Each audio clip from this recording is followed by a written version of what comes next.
ত্রয়োদশ জাতীয় সংসদ নির্বাচনকে ঘিরে বাড়ছে রাজনৈতিক উত্তাপ।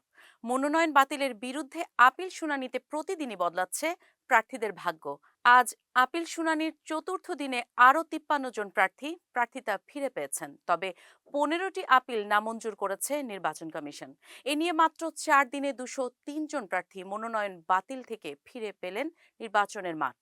মঙ্গলবার আগারগাঁওয়ে নির্বাচন ভবনে 70টি আপিলের শুনানি হয় প্রধান নির্বাচন কমিশনার এম নাসির উদ্দিনের সভাপতিত্বে।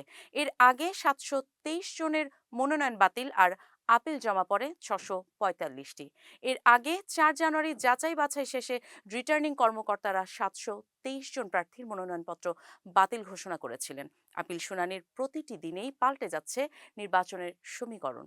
এখন নজর কেবল পরবর্তী শুনানি আর চূড়ান্ত প্রার্থী তালিকার দিকে।